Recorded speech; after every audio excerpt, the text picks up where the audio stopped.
Welcome to the GTB web demonstration. In this segment, we're going to cover the marriage of eDiscovery, DLP, and IRM. IRM stands for Information Rights Management. Some of the viewers may not be familiar with the terms DLP or IRM, so I decided to first define those terms for you, and then we'll go from there. What is DLP? I'm yet to find a good definition for data loss prevention. The way we define it is a system that performs real-time data classification on data at rest and in motion, and then automatically enforces security policy on such data. So data at rest means its files are at rest, located on computers, desktops, laptops, file shares, and so on. And data in motion is data that is being transmitted over to the internet, maybe transmitted to USB devices or possibly to printers. So the system, the DLP system, identifies the content inside the stream and then automatically enforces the policy. Let's define IRM. IRM is Information Rights Management. Information Rights Management is a system that controls what we call the 4 W's. Those are: who can access the data? Who can access the file? Is it internal users? Is it external users? What is the credentials of such a person who could access the files? You can control what the recipient can do with such files. Can he edit? Can he print, paste, print screen, and so forth? The third W is when. One can define the time span by which a user who has credentials could see the file. You can decide that on December 31st, between 2 p.m. and 4 p.m., the file could be viewed. But other than that, no more access. Last but not least, where can the file be viewed? You may control whether the file could be viewed inside the perimeter or outside the perimeter. Now it makes more sense why this system is very pertinent to cloud security. So now we can define the marriage between information rights management and data loss prevention.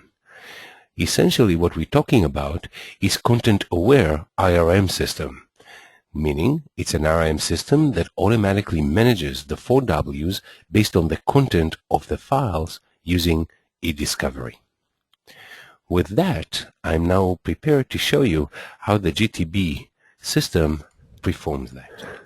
So the task at hand is to perform a scan on the network, identify DLP violations inside a file, and then automatically enforce the IRM policies on such files. So let us first define the target machines we want to scan. I'm right now on the DLP setup under the eDiscovery tab. Notice that under target machines I am scanning now a group of computers known as eDiscovery desktops. I may decide to define different targets. Maybe I can do specific machines, I could do groups, organizational units, or maybe the entire domain. In this case, I'm going to be scanning a group of computers called eDiscovery desktops. What about the scan settings themselves? Here I have all sorts of options that are designed to speed up the scan. In this case, I can scan what? I will be scanning documents only. My options are to scan all the files on the machines, skip binary files. You may not be interested in DLLs and executables and so on. Documents only, or even specify file extensions such as CEL, like EML and doc and PDFs and so forth. I will stay with just documents only. Not only that, but I can specify a specific path or the local drives on such machines. I will specify a specific path. In my case, I'm going to be scanning my demo folder. If I go over to my demo folder, you'll notice that I have Chinese documents, engineering, finance, HR, all sorts of source codes, and so on.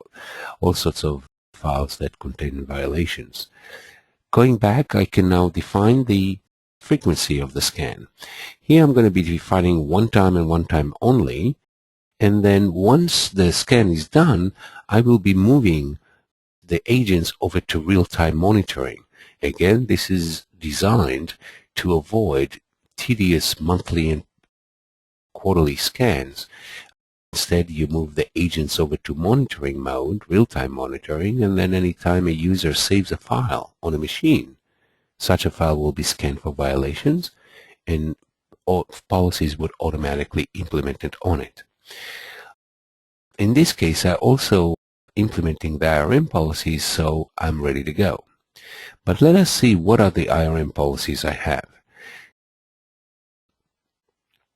Right now I'm going to select none and save as schedules. I can save the changes I've just made. But let's go to the IRM policies. So in this case, under the DLP setup for IRM, what I have is these policies. I have print policies, save, edit, offline, and copy.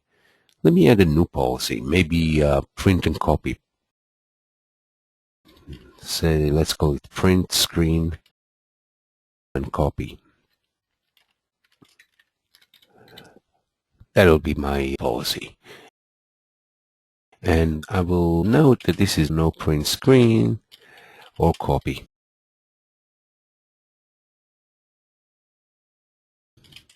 So this will be the policy. Let me edit up. I will have to now log on to the policy server, define a specific user who has credentials to do something like that. In this case, it's a GTB user. And down below, I will decide to add this fellow here to no print screen and copy. And these are all the credentials I have that I can define. In this case, print screen and copy, I'm going to edit here and select add. So now I define a brand new IRM policy says that a file would not be able to be copied or print screen on it. And notice the policy is right here. What I want to do next is map this policy over to my source code policy that is defined by the DLP system. So on the IRM mapping, you notice I already have Taiwanese PII, I have Taiwan ID, PCI, Chinese, Japanese PII. Let me map a new policy, and here I will call it the source code policy from the DLP, and I'm going to map it over to the print screen call and copy, which is the IRM policy, and then select add. Not only that, I can now move the source code all the way up, and in addition, what I will do under PCI, I want to add more DLP policies here. So I'm going to add a HIPAA policy, I'm going to add GLBA, and maybe human resources as well, and select update. So now what I've done, PCI, HIPAA, GLBA, and HR are mapped to print. So files like those, we will not be able to print them. So this is how I set up information rights management policies and map them over to the DLP policies. Going back to the discovery settings, I'm now prepared to do the scan. So let me do the scan once, select now, time is changed, and now I can select save and schedule. So now the system is going to start scanning those specific machines and then identify the policy violations in such files and then automatically enforce the IRM policies on such files. Under network status, I have a view of the discovery agents. Notice that I have 1, 2, 3, 4, 5, 6 agents. The two PCs in questions are Sean PC and XP Admin. Notice they are both in monitoring mode, and shortly the monitoring status will show us that these machines are going to start scanning the demo folder on such machines. I don't believe that Sean PC has a demo folder, so it's not going to do anything, but the XP Admin does. And notice that scanning has just commenced. And now the system is computing how many files would it have to scan on that machine. It already computed that. There's 31 files altogether. The scan is started, and it's going to then identify the policy violations. Right now, I'm on the machine that the scan is being performed on. And what I wanted to show is that the system has no performance degradation. Notice how I'm able to move from one screen to another with no problem at all, no performance degradation, none whatsoever. If we go over to the demo folder, you'll notice that already additional message was found as a violation. You see the red dot here. Both the PDF and the text file were found to have violations, and IRM policies were implemented on it.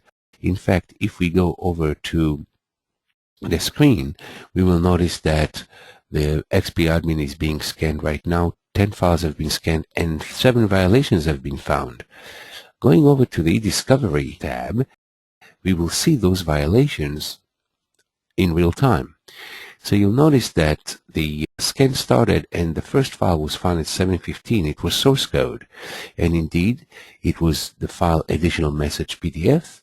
It would belong to administrators. It was assigned to Bob Newhart. He handles my source code violations.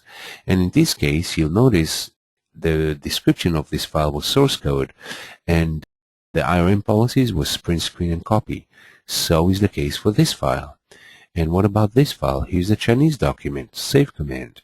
What about all these Chinese documents? Very nice. And here I have some engineering documents that were defined and found to be in violations. I don't see any PCI violations or others yet, but let us wait to see whether that'll be the case. If you refresh the screen, we may see other violations. Here we go. And here we found PCI violations, HR, HIPAA, GLBA. Remember, I just defined those to be implemented, and on all of them we have print command. And that is how an IRM policy mapped to DLP policies. The other thing I wanted to show is the real-time monitoring. By the way, going over to the network status, we will see that the scan has complete actually. In fact, the XP admin finished. It took maybe 2 minutes to scan 31 files. It found 25 violations and the scan is complete. But notice that the system is in monitoring mode. So if I save a file on the demo folder on that machine, then the system would scan it automatically and then identify a policy violation on such a file. So let me create a brand new file. I'll go over to my demo folders, go over, say, to my CPP units, and then look at include and look at maybe additional message. Open it up. In fact, in this case, let me open it up with Word. So I'm going to open with Word and then save it on that directory and then identify the policy. Faster for me to just go from here. I'll look at Word, File, and then Open. I'm going to scroll over to that directory to open that file, and then I'm going to save it on that directory to see if the system automatically enforces the policies. So the name of the file is additional message. I'm going to actually save the file as a PDF. How's that? Let me File, Save As. I'm going to save it as a PDF file over the demo folder, like so, and look for PDF and select Save. Actually, I have another file like that already, so I'm going to save it, and the file is done. So I don't want to care to save it in Word. Going back over to the system will now identify the fact that there was a source code violation in additional message, and then it's going to report the violation over to the Discovery tab. Going over to the Discovery, we will see at 7:20 we had another file, source code violation by additional message PDF. It was assigned to Bob Newhart, and of course we had print, screen, and copy over to that file. And not only that, going on to the network status, we will see that we had one event under XP admin like so. So this is the conclusion of the DLP marriage with information rights management. You are always welcome to log on to the GTB site at gtbtechnologies.com or gttb.com for additional information to info@gttb.com, and we thank you for your time.